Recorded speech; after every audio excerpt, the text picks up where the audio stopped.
ਮੂਰਤ ਤੋਂ ਉਲਟ ਕੀ ਹੈ? ਅਮੂਰਤ, ਜਿਹੜਾ ਨਾ ਦਿਖਦਾ ਹੋਵੇ, ਇਹਨੂੰ ਸੁਖੋਪਤ ਅਵਸਥਾ ਦਾ ਜ਼ਿਕਰ ਕਰ ਰਹੇ ਹਨ। ਸਰਵ ਅਵਿਦਿਆ ਕੋ ਵਿਵਹਾਰ, ਇਹ ਸਾਰਾ ਅਵਿਦਿਆ ਦਾ ਹੀ ਵਿਵਹਾਰ ਹੈ, ਕਿਉਂਕਿ ਅਵਿਦਿਆ ਪਹਿਲਾਂ ਆਪਾਂ ਸੁਣ ਆਏ ਹਾਂ ਤੇ ਵਿਦਿਆ ਆਪਾਂ ਸੁਣ ਆਏ ਹਾਂ ਕਿ ਅਵਿਦਿਆ ਕਿਹਨੂੰ ਕਹਿੰਦੇ ਨੇ ਤੇ ਵਿਦਿਆ ਕਿਹਨੂੰ ਕਹਿੰਦੇ ਨੇ। ਇਹ ਵਿਦਿਆ ਦੇ ਵਿਵਹਾਰ ਵਿੱਚ ਜਦੋਂ ਆਪਾਂ ਸੁੱਤੇ ਪਏ ਹੁੰਦੇ ਆ ਉਦੋਂ ਅਮੂਰਤ ਹੁੰਦਾ ਹੈ, ਜਦੋਂ ਉਹਨੂੰ ਸੁਖੋਪਤ ਅਵਸਥਾ ਕਹਿੰਦੇ। ਜਦੋਂ ਉੱਠ ਕੇ ਕਹਿੰਦਾ ਅੱਜ ਮੈਨੂੰ ਕੋਈ ਸੁਪਨਾ ਹੀ ਨਹੀਂ ਆਇਆ, ਇਹਨੂੰ ਕਹਿੰਦੇ ਸੁਖੋਪਤ ਅਵਸਥਾ ਵਿੱਚ ਚਲਿਆ ਗਿਆ ਹੈ। ਕਾਰਨ ਦੇ ਅਵਿਦਿਆ ਮੈਂ ਇਹ ਕਾਰਨ ਦੇ ਹੁੰਦੀ ਸਾਡੀ ਇੱਕ ਕਾਰਨ ਦੇ ਵਿੱਚ ਵਿਦਿਆ ਹੈ। ਇਹ ਭਲੇ ਭਏ ਲੀਨ ਸੂਖਮਤਾ ਸਾਰ, ਇਹ ਲੀਨ ਹੋ ਗਈ, ਸੂਖਮਤਾ ਆ ਗਈ ਬਹੁਤ ਜ਼ਿਆਦਾ ਇਹਨਾਂ ਦੇ ਵਿੱਚ, ਇਤਨੀ ਸੂਖਮਤਾ ਇਤਨੀ ਬਰੀਕੀ ਆ ਗਈ ਹੈ। ਸਾਖੀ ਗਿਆਨ ਰਿਓ ਸਨ ਮਾਤਰ, ਸਾਖੀ ਗਿਆਨ ਜਿਹੜਾ ਸੀ ਨਾ ਆਤਮਾ, ਜਦੋਂ ਵੀ ਸਾਖੀ ਗਿਆਨ ਦਾ ਮਤਲਬ ਹੋਣਾ ਕਿ ਆਤਮਾ ਹੀ ਕੇਵਲ ਸੱਤ ਹੈ। ਆਤਮਾ ਤਾਂ ਉਸੇ ਤਰ੍ਹਾਂ ਹੀ ਖੜੀ ਹੈ, ਭਾਵੇਂ ਆਪਾਂ ਹੁਣ ਜਾਗਦੇ ਬੈਠੇ ਆਂ ਤਾਂ ਵੀ ਆਤਮਾ ਆਪਣਾ ਕੰਮ ਕਰ ਰਹੀ, ਲਾਈਟ ਦੇਈ ਜਾਣੀ ਉਹਨੇ ਤਾਂ ਆਪਾਂ ਨੂੰ। ਜੇ ਸੌਂ ਗਏ ਸੁਪਨੇ ਵਿੱਚ ਵੀ ਆਤਮਾ ਹੀ ਸੁਪਨਾ ਦੇਖਦੀ ਹੈ, ਉਹੀ ਦੱਸਦੀ ਕਿ ਤੈਨੂੰ ਆਹ ਸੁਪਨਾ ਆਇਆ। ਜੋ ਬਿਲਕੁਲ ਹੀ ਗੂੜੀ ਨੀਂਦ ਆ ਗਈ, ਸੁਖੋਪਤ ਅਵਸਥਾ ਬਾਰੇ ਵੀ ਆਤਮਾ ਹੀ ਗਿਆਨ ਦਿੰਦੀ ਹੈ, ਕਿਉਂ ਕਹਿੰਦੇ ਇਹਨਾਂ ਦੇ ਪਿੱਛੇ ਸਾਰਿਆਂ ਦੇ ਉਹ ਸਤ ਸਰੂਪ ਆਤਮਾ ਹੀ ਖੜੀ ਹੈ। ਪ੍ਰਾਗ ਅਭਿਮਾਨੀ ਕੀ ਨਿਰਧਾਰ, ਇਹ ਪ੍ਰਾਗ ਅਭਿਮਾਨੀ ਦੀ ਅਵਸਥਾ ਹੈ। ਇਹਦਾ ਇਸੇ ਕਰਕੇ ਮੈਂ ਬੇਨਤੀ ਕੀਤੀ ਹੈ ਕਿ ਜ਼ਿਆਦਾ ਵਿਸਤਾਰ ਇੱਥੇ ਨਹੀਂ ਆਉਣਾ। ਇਹ ਜਪਜੀ ਸਾਹਿਬ ਦੀਆਂ ਕੈਸਟਾਂ ਵਿੱਚ ਬਹੁਤ ਧਿਆਨ ਨਾਲ ਵਿਸਤਾਰ ਹੋਇਆ ਪਿਆ, ਉੱਥੇ ਵਿਸਤਾਰ ਧਿਆਨ ਨਾਲ ਸੁਣ ਲਓ। ਇਹ ਸੁਖਪਤੀ ਅਵਸਥਾ ਲਖ ਸਿੱਖ, ਇਹ ਜਿਹੜਾ ਹੈ ਨਾ ਸੁਖੋਪਤ ਅਵਸਥਾ ਭਾਈ ਗੁਰਸਿੱਖ ਜਾਣਨਾ ਕਰ। ਤੀਨੋਂ ਭਨੀ ਭਲੇ ਉਰਧਾਰ, ਇਹ ਤਿੰਨੇ ਭਲੇ ਤਰੀਕੇ ਨਾਲ ਦੱਸ ਦਿੱਤੀਆਂ ਹਨ ਤੈਨੂੰ। ਜਾਗਰਤ ਮੈਂ ਕਿਸ ਕਾਰਨ ਤੇ ਕਿਤ, ਇਹ ਸਾਰੀਆਂ ਚੀਜ਼ਾਂ ਪੁੱਛੀਆਂ ਸੀ ਸ਼ੁਰੂ ਵਿੱਚ। ਹੁਣ ਆਈ ਹੈ ਬੇਹੋਸ਼ੀ ਦੀ ਅਵਸਥਾ, ਜਿਹਨੂੰ ਮੂਰਛਾ ਕਹਿੰਦੇ ਆ। ਕਹਿੰਦੇ ਜਾਗਦਾ ਬੈਠਾ ਬੰਦਾ ਜਾਂ ਤੁਰਿਆ ਜਾਂਦਾ ਹੈ, ਕੋਈ ਕਾਰ ਮੋਟਰ ਚਲਾਉਂਦਾ ਹੈ ਜਾਂ ਵੈਸੇ ਹੀ ਬੈਠਾ ਹੈ, ਜਾਗਰਤ ਅਵਸਥਾ ਵਿੱਚ ਕਿਸੇ ਕਾਰਨ ਕਰਕੇ ਲਗੈ ਚੋਟ ਜੈ ਮਰਮ ਸਥਾਨ, ਕਹਿੰਦੇ ਅਚਾਨਕ ਸੱਟ ਵੱਜ ਗਈ। ਮਰਮ ਤੋਂ ਭਾਵ ਬਿਲਕੁਲ ਜਿਹੜਾ ਸਾਡਾ ਸਿਰ ਦੇ ਵਿੱਚ ਸੂਖਮ ਸਥਾਨ ਹੈ, ਅਚਾਨਕ ਸੱਟ ਵੱਜ ਗਈ। ਕਿਦੋਂ ਰੋਗ ਕੈ ਅਪਰਹਿਤ ਹੋਏ, ਜਾਂ ਬੰਦੇ ਨੂੰ ਕੋਈ ਰੋਗ ਚਿੰਬੜ ਗਿਆ, ਰੋਗ ਕਰਕੇ ਵੀ ਕਈ ਵਾਰ ਬੇਹੋਸ਼ ਹੋ ਜਾਂਦਾ, ਜਾਂ ਫਿਰ ਇਹ ਕਿਸੇ ਹੋਰ ਕਾਰਨ ਕਰਕੇ ਬੇਹੋਸ਼ ਹੋ ਜਾਂਦਾ ਹੈ।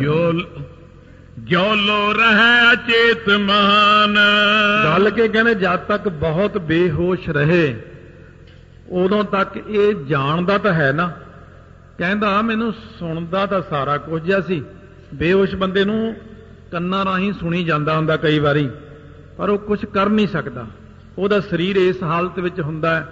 ਇਸ ਕਰਕੇ ਉਹ, ਪਰ ਇਹ ਗੱਲ ਦਾ ਤੈਨੂੰ ਗਿਆਨ ਕਿਵੇਂ ਰਿਹਾ? ਉਹ ਦੱਸੋ ਕਿਹੜੀ ਗੱਲ ਹੈ ਜਿਹੜੀ ਬੇਹੋਸ਼ੀ ਵਿੱਚ ਵੀ ਸਾਨੂੰ ਗਿਆਨ ਰੱਖਦੀ? ਸਾਡੇ ਅੰਦਰ ਦੇਖਣ ਵਾਲੀ ਕੀ ਚੀਜ਼ ਹੈ ਉਹ? ਤਾਲੋ ਸਾਖੀ ਕੇਰ ਅਵੰਤਰ, ਸੋ ਇਸ ਤਰੀਕੇ ਨਾਲ ਕਹਿੰਦੇ ਨੇ ਉਦੋਂ ਤੱਕ ਜਿਹੜਾ ਹੈ ਨਾ ਸਾਖੀ ਰੂਪ ਸਾਡਾ ਅੰਦਰ ਆਤਮਾ, ਉਹਦਾ ਅਭਿਮਾਨੀ ਦੇਖਣ ਵਾਲਾ ਹੁੰਦਾ ਅੰਦਰ। ਵਿਸ਼ਵ ਅਭਿਮਾਨੀ ਕੋ ਪਹਿਚਾਨ, ਤਦ ਤੱਕ ਸਾਖੀ ਦੇ ਵਿੱਚ ਇਹ ਸਫੁਰਨ ਹੋ ਰਹੀ ਹੈ। ਇਹਦਾ ਅਭਿਮਾਨੀ ਵੀ ਵਿਸ਼ਵ ਅਭਿਮਾਨੀ ਹੈ। ਜਿਹੜਾ ਵਿਸ਼ਵ ਅਭਿਮਾਨੀ ਹੁਣ ਆਪਣੀਆਂ ਅੱਖਾਂ ਨਾਲ ਬਾਹਰ ਨੂੰ ਦੇਖਦਾ, ਆਤਮਾ ਹੀ ਤਾਂ ਦੇਖ ਰਹੀ ਹੈ ਹੁਣ ਇਸ ਵਕਤ। ਇਸੇ ਤਰ੍ਹਾਂ ਹੀ ਜਦੋਂ ਬੰਦਾ ਬੇਹੋਸ਼ ਹੋ ਜਾਂਦਾ ਹੈ, ਬੇਹੋਸ਼ ਹੋਏ ਨੂੰ ਕਹਿੰਦਾ ਆਵਾਜ਼ਾਂ ਜੀਆਂ ਸੁਣਦੀਆਂ ਸੀ ਮੈਨੂੰ, ਉਹ ਪਤਾ ਲੱਗਦਾ ਸੀ ਕਿ ਉਹ ਕੁਝ ਹੋ ਰਿਹਾ, ਪਰ ਸਰੀਰ ਬਿਲਕੁਲ ਖਤਮ ਹੋਇਆ ਪਿਆ ਹੈ। ਇਸ ਤਰ੍ਹਾਂ ਹੈ। ਕਹਿੰਦੇ ਉਹ ਤੈਨੂੰ ਕਿਹਨੇ ਦਿਖਾਤਾ ਬਈ? ਤੈਨੂੰ ਕੌਣ ਸੁਣਾਉਂਦਾ ਅੰਦਰ? ਕਹਿੰਦੇ ਉਹ ਆਤਮਾ ਕਰਕੇ ਹੀ ਤਾਂ ਸੁਣਦਾ। ਜੇ ਤਾਂ ਬੰਦਾ ਚੜ੍ਹਾਈ ਕਰ ਜਾਵੇ ਫਿਰ ਤਾਂ ਗੱਲ ਹੀ ਮੁੱਕ ਜਾਂਦੀ ਹੈ, ਤੇ ਜੇ ਅੰਦਰ ਆਤਮਾ ਹੈ ਤਾਂ ਬੰਦੇ ਨੂੰ ਸਾਰਾ ਗਿਆਨ ਸੋਝੀ ਰਹਿੰਦੀ ਹੈ। ਕਹੈ ਮੂਰਛਾ ਕੋ ਸਰੂਪ ਇਹ ਮੂਰਛਾ ਦਾ ਸਰੂਪ ਹੈ, ਇਹ ਬੇਹੋਸ਼ੀ ਹੋ ਜਾਂਦੀ ਹੈ। ਜਾਵਦ ਨਹੀਂ ਪ੍ਰਾਨ ਕੋ ਹਾਨ, ਕਹਿੰਦੇ ਜਦੋਂ ਤੱਕ ਪ੍ਰਾਣ ਨਹੀਂ ਨਿਕਲਦੇ ਬੰਦੇ ਦੇ, ਭਾਵ ਜਦ ਤੱਕ ਮਰ ਨਹੀਂ ਜਾਂਦਾ ਉਦੋਂ ਤੱਕ ਅੰਦਰ ਆਤਮਾ ਤਾਂ ਰਹਿੰਦੀ ਹੋਈ ਹੈ। ਆਤਮਾ ਜਦੋਂ ਅੰਦਰ ਹੈ, ਬੇਹੋਸ਼ ਹੋਣ ਤੇ ਵੀ ਅੰਦਰਲੀ ਸੋਝੀ ਮਰਦੀ ਨਹੀਂ ਹੈ ਇਹਦੀ। ਤ੍ਰਿਪੁਟੀ ਗਿਆਤਾ ਗਿਆਨ ਗੇਜੈ, ਹੁਣ ਕਹਿੰਦੇ ਨੇ ਅੱਗੇ ਪਤਾ ਕੀਤਾ ਸੀ ਕਹਿੰਦੇ ਸਾਨੂੰ ਕਿਰਪਾ ਕਰਕੇ ਦੱਸੋ ਕਿ ਬ੍ਰਹਮ ਦਾ ਜਿਹੜਾ ਭਾਵ ਹੈ ਤ੍ਰਿਪੁਟੀ ਵਿੱਚ ਭਾਵ 2 ਪ੍ਰਕਾਰ ਦੀਆਂ ਸਮਾਧੀਆਂ ਜਿਹੜੀਆਂ ਹੁੰਦੀਆਂ, ਸਮਾਧੀ ਚੱਲੀ ਹੈ ਹੁਣ। ਇਹ ਸਮਾਧੀ ਕਿੰਨੇ ਪ੍ਰਕਾਰ ਦੀ ਹੁੰਦੀ? 2 ਪ੍ਰਕਾਰ ਦੀ। ਇੱਕ ਤਾਂ ਹੁੰਦੀ ਹੈ ਸਾ ਵਿਕਲਪ ਸਮਾਧੀ, ਇੱਕ ਹੁੰਦੀ ਹੈ ਨਿਰਵਿਕਲਪ ਸਮਾਧੀ। ਸਾ ਵਿਕਲਪ ਸਮਾਧੀ ਹੁੰਦੀ ਜਿਹਦੇ 'ਚ ਮਾੜਾ ਮਾੜਾ ਫੁਰਨਾ ਜਾਂ ਫੁਰਦਾ ਰਹਿੰਦਾ ਹੈ। ਇੱਕ ਹੁੰਦੀ ਨਿਰਵਿਕਲਪ ਸਮਾਧੀ ਜਿਹਦੇ 'ਚ ਕੋਈ ਫੁਰਨਾ ਹੀ ਨਹੀਂ ਫੁਰਦਾ, ਜਿੱਥੇ ਜਾ ਕੇ ਕਹਿੰਦੇ ਸਰਗੁਣ ਨਿਰਗੁਣ ਨਿਰੰਕਾਰ ਸੁਨ ਸਮਾਧੀ ਆਪ ਆਪਨ ਕੀਆ ਨਾਨਕਾ ਆਪੇ ਹੀ ਫਿਰ ਜਾਪ। ਸੋ ਇਸ ਕਰਕੇ ਚੌਥੇ ਸੁਣਨਾ ਜੋ ਨਰ ਜਾਣੈ ਤਾ ਕੋ ਪਾਪ ਨ ਪੁੰਨੰ। ਇਹ ਚੌਥੀ ਅਵਸਥਾ ਵਿੱਚ ਜਾ ਕੇ ਇੱਕ ਅਵਸਥਾ ਆਉਂਦੀ ਜਿਹਨੂੰ ਕਹਿੰਦੇ ਨਿਰਵਿਕਲਪ, ਜਿੱਥੇ ਕੋਈ ਫੁਰਨਾ ਨਹੀਂ ਹੁੰਦਾ। ਸਾ ਵਿਕਲਪ ਸਮਾਧੀ ਦਾ ਜ਼ਿਕਰ ਪਹਿਲਾਂ ਕਰਦੇ ਨੇ ਕਿ ਤ੍ਰਿਪੁਟੀ ਜਿਹੜੀ ਹੁੰਦੀ ਗਿਆਤਾ ਗਿਆਨ ਗੇ, ਇੱਕ ਤਾਂ ਹੁੰਦਾ ਕਿ ਮੈਂ ਆ, ਦੂਜਾ ਉਹ ਪ੍ਰਮਾਤਮਾ ਹੈ, ਤੀਜਾ ਇਹਨਾਂ ਦੇ ਵਿਚਕਾਰ ਇੱਕ ਮੇਰੇ ਕੋਲ ਗਿਆਨ ਹੈ। ਇੱਕ ਤਾਂ ਮੈਂ ਆ, ਇੱਕ ਉਹ ਹੈ। ਇਹ ਅਸੀਂ 3 ਜਾਣੇ ਹੋ ਗਏ, ਇੱਕ ਤਾਂ ਮੈਂ ਆ, ਇੱਕ ਉਹ ਹੈ, ਇੱਕ ਵਿਚਕਾਰ ਜਿਹੜੀ ਇਹ ਜਾਣਕਾਰੀ ਰੱਖਣ ਵਾਲਾ ਹੈ। ਇਸ ਕਰਕੇ ਕਹਿੰਦੇ ਜਦੋਂ ਰਹਿੰਦਾ ਕਿ ਉਹ ਵਾਹਿਗੁਰੂ ਹੈ ਤੇ ਮੈਂ ਉਹਨੂੰ ਜਪਣ ਵਾਲਾ ਹਾਂ। ਇੱਕ ਤੀਜਾ ਇਹ ਜਿਹੜਾ ਦੋਨਾਂ ਦਾ ਗਿਆਨ ਦਿੰਦਾ ਹੈ।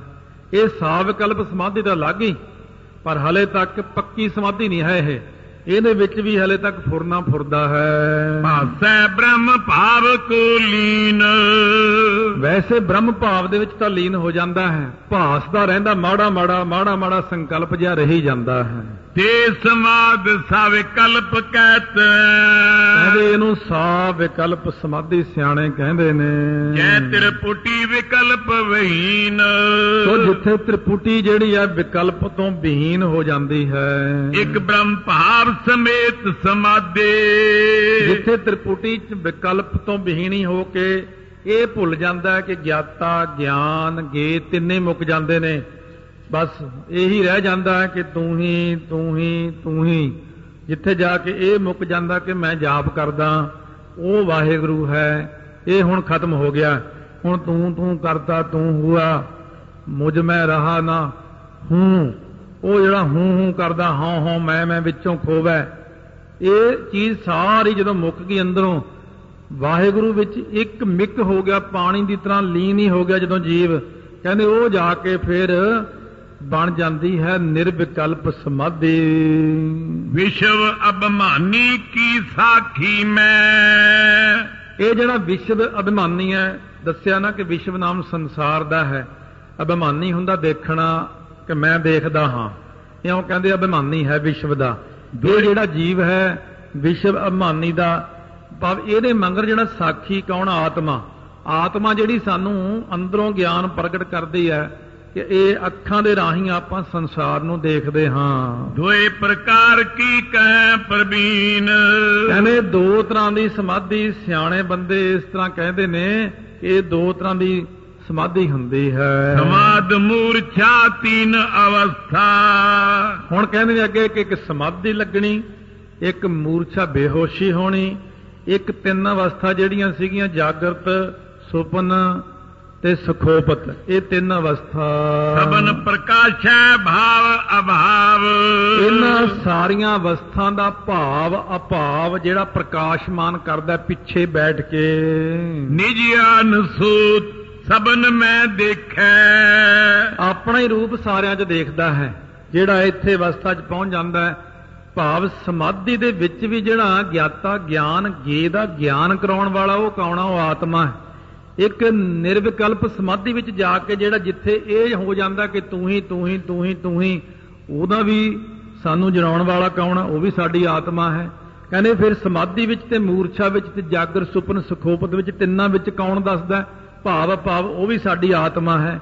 ਤੇ ਇਸ ਪ੍ਰਕਾਰ ਜਦੋਂ ਆਤਮਾ ਇਹ ਜੀਵ ਨੂੰ ਦੱਸ ਦਿੰਦੀ ਹੈ ਕਿ ਹੁਣ ਤੇਰੇ ਅੰਦਰ ਕੁਛ ਨਹੀਂ ਰਿਹਾ, ਸਮਾਧੀ ਜਿਹੜੀ ਹੈ ਨਿਰਵਿਕਲਪ ਹੋ ਗਈ ਜਦੋਂ ਤੇਰੀ, ਉਸ ਵਕਤ ਜਾ ਕੇ ਕਹਿੰਦਾ ਸਾਰੇ ਕਿਤੇ ਦੂਜਾ ਕੋਈ ਨਜ਼ਰ ਨਹੀਂ ਆਉਂਦਾ। ਭਾਈ ਕਨ੍ਹਈਆ ਸਿੰਘ ਜੀ ਨੂੰ ਤਾਂ ਅੰਮ੍ਰਿਤ ਛਕ ਕੇ ਤਾਂ ਸਿੰਘ ਜੀ ਨਾਮ ਲੱਗ ਗਿਆ। ਭਾਈ ਤੂੰ ਉੱਥੇ ਮੱਲਮ ਪੱਟੀ ਕਰਦਾ, ਭਾਈ ਤੂੰ ਉੱਥੇ ਪਾਣੀ ਪਿਆਈ ਜਾਂਦਾ ਸਾਰਿਆਂ ਨੂੰ। ਤਾਂ ਉਸ ਵਕਤ ਕਹਿੰਦਾ ਮਹਾਰਾਜ ਮੈਨੂੰ ਤਾਂ ਕੋਈ ਦੂਜਾ ਨਜ਼ਰ ਨਹੀਂ, ਮੈਨੂੰ ਸਾਰੇ ਤੁਸੀਂ ਹੀ ਦਿਖਦੇ ਹੋ। ਉਹਨਾਂ ਦੀ ਤ੍ਰਿਕੁਟੀ ਸਾਰੀ ਟੁੱਟੀ ਹੋਈ ਸੀ, ਨਿਰਵਿਕਲਪ ਸਮਾਧੀ ਦੇ ਮਾਲਕ ਹੋ ਜਾਂਦੇ ਨੇ। ਉਹ ਸੁਤੇ ਸਮਾਧ ਭਾਈ ਗੁਰਬਖਸ਼ ਸਿੰਘ ਰਾਮ ਕੁਆਰ ਦੀ ਸੁਤੇ ਸਮਾਧੀ ਸੀ। ਇਸ ਪ੍ਰਕਾਰ ਮਹਾਰਾਜ ਕਹਿੰਦੇ ਬਸ ਤੂੰ ਤੇ ਨਿਕਲ ਗਿਆ ਇਹਨਾਂ ਚੱਕਰਾਂ ਚੋਂ, ਆ ਲੈ ਫੜ ਮੱਲਮ ਲਾਇਆ ਕਰ ਸਾਨੂੰ ਹੁਣ। ਹਉਈ ਪਿਕਨਹਾਰ ਉਰ ਲਿਆਵ। ਇਹ ਮਨ ਦੇ ਅੰਦਰ ਲਿਆਉਂਦਾ ਫਿਰ ਇਸ ਗੱਲ ਨੂੰ ਕਿ ਮੈਂ ਹੀ ਤਾਂ ਹਾਂ ਦੇਖਣ ਵਾਲਾ, ਮੈਂ ਹੀ ਤਾਂ ਹਾਂ ਕਰਤਾ। ਉਹ ਸਰੀਰ ਦੀ ਹੰਗਤਾ ਨੂੰ ਮੇਟ ਕੇ ਕਰਤਾ ਪੁਰਖ ਦੇ ਨਾਲ ਇਉਂ ਮਿਲ ਜਾਂਦਾ ਜਿਵੇਂ ਇੱਕ ਨਦੀ ਚਲਦੀ ਚਲਦੀ ਜਾ ਕੇ ਜਦੋਂ ਸਮੁੰਦਰ ਦੇ ਨੇੜੇ ਜੇ ਜਾਂਦੀ ਆ, ਉੱਥੇ ਪਛਾਣਿਆ ਨਹੀਂ ਜਾਂਦਾ ਕਿ ਨਦੀ ਕਿਹੜੀ ਹੈ ਤੇ ਸਮੁੰਦਰ ਕਿਹੜਾ।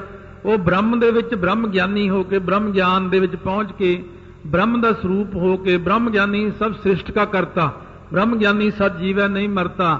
ਬ੍ਰਹਮ ਗਿਆਨੀ ਜਿਹੜਾ ਪੂਰਨ ਪੁਰਖ ਵਿਧਾਤਾ, ਉਹ ਸਾਰਾ ਬ੍ਰਹਮ ਗਿਆਨੀ ਦੀ ਅਸ਼ਟਪਦੀ ਹੈ ਇੱਥੇ। ਬਿਰਤ ਅਵਿਦਿਆ ਸੁਖਪਤੀ ਮੈਂ ਮਿਲ ਵਿਖੈ ਜੋ ਤੁਰਿਆ ਅਵਸਥਾ ਗਾਵ। ਸੋ ਹੁਣ ਇਸ ਤਰੀਕੇ ਦੇ ਨਾਲ ਕਹਿੰਦੇ ਨੇ ਫੇਰ ਆਪਣਾ ਸਰੂਪ ਸਾਰਿਆਂ ਦੇ ਵਿੱਚ ਦੇਖਦਾ, ਜਾਗਰਤ ਥੂਲ ਬਿਰਤ ਸੋ ਮਿਲਕੈ। ਹੁਣ ਜਾਗਰਤ ਦੇ ਵਿੱਚ ਤੇ ਸਥੂਲ ਬਿਰਤੀ ਦੇ ਨਾਲ ਮਿਲ ਕੇ ਸੁਪਨੇ ਦੇਖਦਾ ਹੈ, ਸੂਖਮ ਬਿਰਤੀ ਦੇ ਨਾਲ ਜਿਹੜਾ ਮਿਲਦਾ ਜਾ ਕੇ। ਦੋਹੇਰਾ ਨਿਰਵਿਕਲਪਤਾ ਤੇ ਰਹਿਤ ਸਭ ਮੈਂ ਮੋਹਿ ਸਰੂਪ। ਸੋ ਇਸ ਪ੍ਰਕਾਰ ਦੇ ਨਾਲ ਕਹਿੰਦੇ ਨੇ ਕਿ ਜਿਹੜੀ ਜਾਗਰਤ ਅਵਸਥਾ ਹੈ, ਜਾਗਰਤੇ ਥੂਲ ਬਿਰਤ ਕੋ ਮਿਲਕੈ ਸੁਪਨੇ ਸੂਖਮ ਬਿਰਤ ਮਿਲਾਪ, ਤੇ ਬਿਰਤ ਵਿਦਿਆ ਸੁਖਪਤ ਮੈਂ ਮਿਲ ਵਿਖਿਆ ਜੋ ਤੁਰਿਆ ਗਾਵ। ਇਸ ਤਰੀਕੇ ਨਾਲ ਕਹਿੰਦੇ ਨੇ ਇੱਕ ਥੋੜਾ ਜਿਹਾ ਫਿਰ ਪਿੱਛੋਂ ਸੁਣ ਲਓ ਵਿਚਾਰ, ਕਿਉਂਕਿ ਕਹਿੰਦੇ ਨਿਜ ਅਨਸੂਤ ਸਬਰ ਮੈਂ ਦੇਖੈ। ਆਪਣਾ ਹੀ ਰੂਪ ਸਾਰਿਆਂ 'ਚ ਦੇਖਦਾ, ਕਹਿੰਦੇ ਹਉ ਹੀ ਪਿਖਨਹਾਰ ਉਰ ਲਿਆਵ। ਔਰ ਆਪਣੇ ਦਿਲ ਵਿੱਚ ਇਹ ਗੱਲ ਲਿਆਉਂਦਾ ਹੈ ਕਿ ਇਹ ਤਾਂ ਮੈਂ ਹੀ ਆ ਸਾਰਿਆਂ ਵਿੱਚ ਬੈਠਾ, ਦੂਜਾ ਤਾਂ ਕੋਈ ਹੈ ਹੀ ਨਹੀਂ। ਇਸ ਕਰਕੇ ਮੈਂ ਕਿਹਨੂੰ ਮਾੜਾ ਕਹਾਂ ਤੇ ਕਿਹਨੂੰ ਚੰਗਾ ਕਹਾਂ, ਨਾ ਕੋ ਬੈਰੀ ਨਾ ਹੈ ਬੇਗਾਨਾ, ਸਗਲ ਸੰਗ ਹਮ ਕੋ ਬਨਾਈ। ਇਸ ਤਰ੍ਹਾਂ ਕਹਿੰਦੇ ਨੇ ਇਹ ਸਾਰੀ ਐਸੀ ਇਹਦੀ ਬਿਰਤੀ ਬਣ ਜਾਂਦੀ ਹੈ ਕਿ ਜਿਵੇਂ ਜਾਗਰਤ ਸੁਪਨ ਸੁਖੋਪਤ ਸਭਨਾਂ ਦੇ ਹੋਣ ਨਾ ਹੋਣ ਨੂੰ ਪ੍ਰਕਾਸ਼ੇ ਤੇ ਆਪਣੇ ਆਪ ਨੂੰ ਸਭ ਵਿੱਚ ਮਿਲਿਆ ਹੋਇਆ ਦੇਖੇ ਤੇ ਅਨੁਭਵ ਕਰੇ ਕਿ ਮੈਂ ਹੀ ਆ ਸਭ ਦਾ ਦੇਖਣਹਾਰਾ। ਜਾਗਰਤ ਵਿੱਚ ਸਥੂਲ ਬਿਰਤੀ ਨਾਲ ਮਿਲ ਕੇ ਇੱਕ ਇੱਕ ਚੀਜ਼ ਹੈ ਇਹ, ਜਾਗਰਤ ਅਵਸਥਾ ਵਿੱਚ ਸਥੂਲ ਬਿਰਤੀ ਨਾਲ ਮਿਲ ਕੇ, ਸੁਪਨੇ ਵਿੱਚ ਸੂਖਮ ਬਿਰਤੀ ਨਾਲ ਮਿਲ ਕੇ, ਤੇ ਸਖੋਪਤੀ ਵਿੱਚ ਵਿਦਿਆ ਬਿਰਤੀ ਨਾਲ ਮਿਲ ਕੇ ਸਭ ਨੂੰ ਜੋ ਦੇਖੇ ਉਹਨੂੰ ਕਹਿੰਦੇ ਤੁਰਿਆ ਅਵਸਥਾ। ਇਹ 7ਵੀਂ ਭੂਮਿਕਾ ਜਪਜੀ ਸਾਹਿਬ ਦੇ ਵਿੱਚ ਕਿੱਥੇ ਆਈ ਸੀ? ਇਹ ਜਤ ਪਹਾਰਾ ਧੀਰਜ ਸੁਨਿਆਰ ਅਹਰਣ ਮਤ ਵੇਦ ਹਥਿਆਰ ਪਾਓ ਖੱਲਾ ਅਗਨ ਤਪਤਾਓ ਭਾਂਡਾ ਪਾਓ ਅੰਮ੍ਰਿਤ ਤੇ ਢਾਲ ਘੜੀਆ ਸ਼ਬਦ ਸੱਚੀ ਟਕਸਾਲ ਜਿਨ ਕੋ ਨਦਰ ਕਰਮ ਤਿਨ ਕਾਰ ਨਾਨਕ ਨਦਰੀ ਨਦਰ ਨਿਹਾਲ। ਇਹ ਆਪਾਂ ਕਈ ਵਾਰ ਪੁੱਛਦੇ 7ਵੀਂ ਭੂਮਿਕਾ ਕਿਹੜੀ ਹੈ ਬ੍ਰਹਮ ਗਿਆਨ ਦੀ? ਇਹ 7ਵੀਂ ਭੂਮਿਕਾ ਜਿੱਥੇ ਜਾ ਕੇ ਸਾਰਾ ਕੁਝ ਹੀ ਮੁੱਕ ਗਿਆ, ਜਿੱਥੇ ਜਾ ਕਰਕੇ ਹਰੇਕ ਚੀਜ਼ ਹੀ ਖਤਮ ਹੋ ਗਈ। ਤੁਰਿਆ ਅਵਸਥਾ ਜਾਨੀਏ ਤੁਰਿਆ ਤਤ ਅਨੂਪ। ਇਹ ਤੁਰਿਆ ਅਵਸਥਾ ਜਾਣੋ। ਨਹੀਂ ਨਹੀਂ ਕਹਿੰਦੇ ਇਹ ਤਾਂ ਬੇਮਿਸਾਲ ਤੱਥ ਯਥਾਰਥ ਅਵਸਥਾ ਬਣ ਜਾਂਦੀ ਹੈ। ਰਵਈਆ ਛੰਦ ਜਾਗਰਤ ਆਦ ਸਮਾਦ ਅੰਤ ਲੋ। ਕਹਿੰਦੇ ਜਾਗਰਤ ਤੋਂ ਲੈ ਕੇ ਫਿਰ ਸੁਪਨ ਅਵਸਥਾ, ਫਿਰ ਜਿਹੜੀ ਆਉਂਦੀ ਸੁਖੋਪਤ ਅਵਸਥਾ, ਫਿਰ ਸਮਾਧੀ ਦਾ ਜਿਹੜਾ ਹੈ ਨਾ, ਸਮਾਧੀ ਦੇ ਅੰਤ ਤੱਕ ਜਾ ਕਰਕੇ ਇਹ ਜਿਤਨਾ ਵੀ ਆਪਾਂ ਕਰਮ ਦੇਖਦੇ ਰਹੇ ਨੇ ਜਾਗਰਤ ਤੋਂ ਆਦ ਲੈ ਕੇ ਸਮਾਧੀ ਦੇ ਅੰਤ ਤੱਕ, ਤੇ ਤਿੰਨਾਂ ਸਰੀਰਾਂ ਦਾ ਜਿਹੜਾ ਅਭਿਮਾਨੀ ਜੋ ਹੈ ਸੋ ਉਹ ਜੀਵ ਹੈ। ਆਪਾਂ ਸਾਰੇ ਜਾਣੇ ਜੀਵ ਆਤਮਾ ਹਾਂ। ਇਹ ਜੀਵ ਆਤਮਾ ਹਲੇ ਵੀ ਮੈਲਾ ਹੈ, ਹਲੇ ਉਹ ਜਿਹੜੀ ਚੀਜ਼ ਆਪਾਂ ਲੱਭਦੇ ਹਲੇ ਉਹ ਨਹੀਂ ਆਈ ਇੱਥੇ। ਉਹ ਜਿਹੜਾ ਆਤਮਿਕ ਗਿਆਨ ਹੈ ਉਹ ਹਲੇ ਨਹੀਂ ਪਹੁੰਚਿਆ ਇੱਥੇ। ਇਸ ਕਰਕੇ ਉਹਨਾਂ ਕੁ ਸਮਝਾ ਰਹੇ ਨੇ, ਇਹਨੂੰ ਤ੍ਰਿਦਾ ਅਭਿਮਾਨੀ ਕਹਿੰਦੇ ਹਨ। ਤੁਰਿਆ ਜਾਗਰਤ ਆਦ ਸਭਨ ਕੋ ਅਹੈ ਪ੍ਰਕਾਸ਼ੀ ਸਾਖੀ ਥੀਵ। ਇਹ ਜਿਹੜਾ ਤੁਰਿਆ ਅਵਸਥਾ ਜਾਗਰਤ ਅਵਸਥਾ ਇਹਨਾਂ ਸਾਰਿਆਂ ਦਾ ਸਾਖੀ ਰੂਪ ਹੈ ਨਾ ਆਤਮਾ, ਜਿਹੜਾ ਸਾਰਿਆਂ ਨੂੰ ਪ੍ਰਕਾਸ਼ ਦੇਣ ਵਾਲਾ ਹੈ। ਸੋ ਸਰੂਪ ਹੈ ਸੁਧ ਜੀਵ ਕੋ ਬ੍ਰਹਮ ਰੂਪ ਲਗ ਆਨੰਦ ਸੀਵ। ਕਹਿੰਦੇ ਤੁਰਿਆ ਦੇ ਜਾਗਰਤ ਆਦ ਜਿਹੜੀਆਂ ਨੇ ਨਾ ਸਭਨਾਂ ਦਾ ਜੋ ਪ੍ਰਕਾਸ਼ਕ ਸਾਖੀ ਹੈ, ਕਹਿੰਦੇ ਉਹ ਜਿਹੜਾ ਹੈ ਨਾ ਜੀਵ ਦਾ ਸ਼ੁੱਧ ਸਰੂਪ ਹੈ, ਉਹੀ ਬ੍ਰਹਮ ਰੂਪ ਹੈ। ਤੇ ਉਸੇ ਨੇ ਜਾਣ ਕੇ ਜਿਹੜਾ ਉਹ ਫਿਰ ਆਨੰਦ ਦੀ ਅਵਧੀ ਉੱਥੇ ਜਾ ਕੇ ਵੱਧਦੀ ਹੈ। ਪਹਿਲਾਂ ਤਾਂ ਇੱਕ ਮਲਨ ਅਵਸਥਾ ਦੱਸੀ ਆਪਾਂ ਨੂੰ ਜਿੱਥੇ ਆਪਾਂ ਜੀਵ ਆਤਮਾ ਕਹਿਲਾਉਂਦੇ ਆ, ਜੀਵ ਆਤਮਾ ਤੋਂ ਫਿਰ ਇੱਕ ਵੱਖਰਾ ਹੋ ਜਾਂਦਾ ਜਦੋਂ ਜੀਵ ਨਾਲੋਂ ਕੱਟਿਆ ਜਾਂਦਾ, ਕੇਵਲ ਆਤਮਾ ਰਹਿ ਜਾਂਦਾ। ਆਤਮਾ ਪ੍ਰਮਾਤਮਾ, ਜਦੋਂ ਆਤਮਾ ਪ੍ਰਾਤਮਾ ਏਕੋ ਕਰੈ, ਅੰਤਰ ਕੀ ਦੁਬਿਧਾ ਅੰਤਰ ਮਰੈ, ਉਹ ਜਿੱਥੇ ਜਾ ਕੇ ਆਪਣਾ ਸਰੂਪ ਬਣਨਾ, ਉੱਥੇ ਸ਼ੁੱਧ ਸਰੂਪ ਬਣ ਗਿਆ ਆਪਣਾ। ਹਾਲ ਤੱਕ ਤਾਂ ਦੇਖੋ ਮਲੀਨ ਸਰੂਪ ਵਿੱਚ ਬੈਠੇ ਆ, ਭਾਵੇਂ ਆਪਾਂ ਕਿੰਨੇ ਕਹੀਏ ਮੈਂ ਸਾਫ਼ ਸੁਥਰਾ, ਮੈਂ ਸੱਚਾ ਸੁੱਚਾ, ਹਲੇ ਨਹੀਂ ਬਣੇ। ਉਹ ਬਹੁਤ ਉੱਚੀ ਅਵਸਥਾ ਹੈ ਜਿੱਥੇ ਹੁਣ ਮਹਾਰਾਜ ਕਥਨ ਕਰਦੇ ਨੇ ਬ੍ਰਹਮ ਗਿਆਨੀ ਦੀ ਇੱਥੇ ਤੱਕ ਅਵਸਥਾ ਚਲੀ ਜਾਂਦੀ ਹੈ। ਤੋ ਇਸ ਤਰੀਕੇ ਦੇ ਨਾਲ ਕਹਿੰਦੇ ਨੇ ਆਨੰਦ ਦੀ ਹੱਦ ਆ ਗਈ, ਜਿੱਥੇ ਜਿੱਥੇ ਆਪਾਂ ਕਹਿੰਦੇ ਅਨਹੱਦ, ਆਨੰਦ ਦੀ ਹੱਦ, ਇੱਕ ਰਸ ਲਗਾਤਾਰ ਜਿੱਥੇ ਆਨੰਦ ਹੀ ਆਨੰਦ ਬਣਿਆ ਰਹਿੰਦਾ ਹੈ, ਇਹ ਉਸ ਅਵਸਥਾ ਦਾ ਨਾਮ ਹੈ ਤੁਰਿਆ ਸਾਖੀ। ਸਾਖੀ ਤੁਰਿਆ ਜਾਂ ਤੇ ਏਕ ਰੂਪ ਲਖ ਲੀਵ। ਇੱਕੋ ਹੀ ਰੂਪ ਜਾਣ ਲਿਆ ਹੁਣ ਦੋਨਾਂ ਦਾ।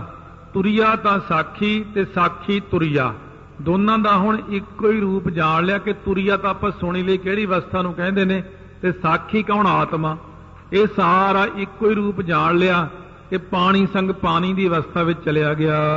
ਈਸ਼ਰ ਬ੍ਰਹਮਾ ਵਿਸ਼ਨੂੰ ਰੁਦਰ ਕਹੋ, ਮੂਰਤ ਧਾਰੀ ਤੇਦਾ ਅਨੂਪ। ਹੁਣ ਇਹ ਪਰਮੇਸ਼ਰ ਨੇ ਜਿਹੜੇ ਨੇ ਬਣਾਏ ਨੇ ਰੂਪ, ਪਹਿਲਾਂ ਤਾਂ ਉਹਨੇ ਮਾਇਆ, ਸ਼ੁੱਧ ਤਾਂ ਨਿਰਗੁਣ ਹੈ, ਨਿਰੰਕਾਰ, ਫਿਰ ਓੰਕਾਰ ਕਹਿ ਦਿੱਤਾ। ਓੰਕਾਰ ਕਹਿੰਦਿਆਂ ਸਾਰ ਮਾਇਆ ਰਚੀ, ਰਜੋ ਗੁਣ, ਤਮੋ ਗੁਣ, ਸਤੋ ਗੁਣ। ਸਤੋ ਗੁਣ ਜਮਾ ਮਾਇਆ, ਜਮਾ ਸ਼ੁੱਧ ਸਤੋ ਗੁਣ ਹੁੰਦਾ ਇਹ। ਇਹਦੇ ਵਿੱਚ ਪਰਮੇਸ਼ਰ ਦੀ ਜੋਤ ਜਦੋਂ ਪੈਂਦੀ ਹੈ, ਇਹਨੂੰ ਕਹਿੰਦੇ ਨੇ ਈਸ਼ਵਰ। ਇਹ ਹੁਣ ਅੱਗੇ ਈਸ਼ਵਰ ਰਚਦਾ ਆਪਣੇ ਰੂਪ ਬ੍ਰਹਮਾ। ਇਹ ਹੁਣ ਅੱਗੇ ਈਸ਼ਵਰ ਰਚਦਾ ਆਪਣੇ ਰੂਪ ਬ੍ਰਹਮਾ, ਵਿਸ਼ਨੂੰ ਤੇ ਸ਼ਿਵ ਜੀ।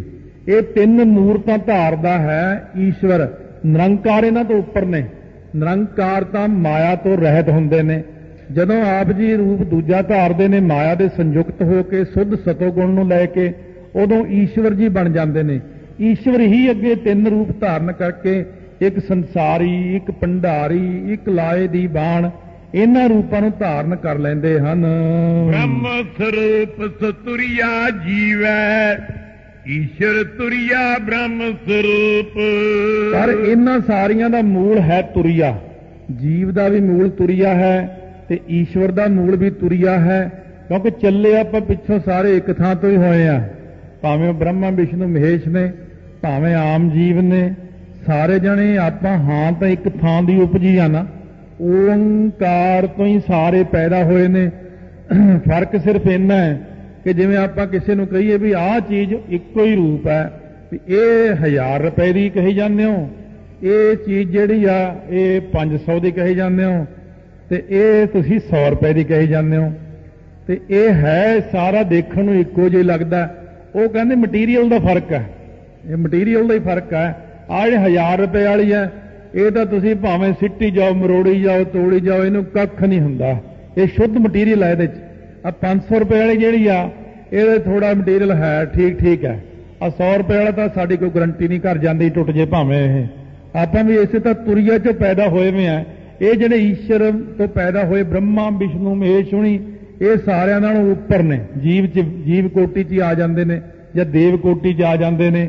ਉਦੋਂ ਬਾਅਦ ਆਪਾਂ ਆ ਜਾਂਦੇ ਹਾਂ, ਫਿਰ ਦੇਵਤਿਆਂ ਤੋਂ ਬਾਅਦ ਮਨੁੱਖ ਆ ਜਾਂਦੇ ਆ। ਆਪਾਂ 5 ਸਵਾਲਾਂ 'ਚ ਆ ਜਾਂਦੇ ਆ, ਤੇ ਮਨੁੱਖਾਂ ਤੋਂ ਬਾਅਦ ਫਿਰ ਹੋਰ ਜੁਨੀ ਆ ਜਾਂਦੀਆਂ, ਫਿਰ ਦੈਂਤ ਆ ਜਾਂਦੇ ਨੇ। ਇਸੇ ਤਰੀਕੇ ਨਾਲ ਜਿਉਂ-ਜਿਉਂ ਇਹ ਹੁਣ ਸਮਝਾਉਣਾ ਜਾਂ ਲੰਮਾ ਚੱਕਰ ਪੈ ਜਾਂਦਾ। ਫਿਰ ਕਈ ਕਹਿੰਦੇ ਤੁਸੀਂ ਬਹੁਤ ਜ਼ਿਆਦਾ ਵਿਸਥਾਰ ਕਰ, ਸਾਡੀ ਸਮਝ ਨਹੀਂ ਆਇਆ।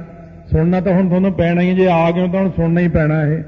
ਤੇ ਇਸ ਕਰਕੇ ਕਹਿੰਦੇ ਨੇ ਦੇਖੋ ਇਹ ਸਮਝਾਉਣ ਵਿੱਚ ਇੰਨਾ ਕੀ ਆ, ਜਿਹੜਾ ਤਾਂ ਆਪਾਂ ਕਿਹਾ ਸੀ ਸ਼ੁੱਧ ਸਰੂਪ ਹੈ ਮਾਇਆ ਦੇ ਨਾਲ ਜਮਾ ਹੈ ਸ਼ੁੱਧ ਸਤੋ ਗੁਣ, ਉਹਦੇ ਵਿੱਚ ਪੈ ਗਈ ਪਰਮੇਸ਼ਰ ਦੀ ਜੋਤ, ਉਹ ਬਣ ਗਿਆ ਈਸ਼ਵਰ। ਹੁਣ ਇੱਕ ਬਿਲਕੁਲ ਸ਼ੁੱਧ ਦੇ ਨਾਲ ਜਮਾ ਨਾਲ ਜੁੜ ਗਿਆ ਰਜੋ ਗੁਣ। ਉਹ ਰਜੋ ਗੁਣ ਕਰਕੇ ਫਿਰ ਅੱਗੇ ਦੇਵਤੇ ਜਨਮ ਲੈ ਲੈਂਦੇ ਨੇ।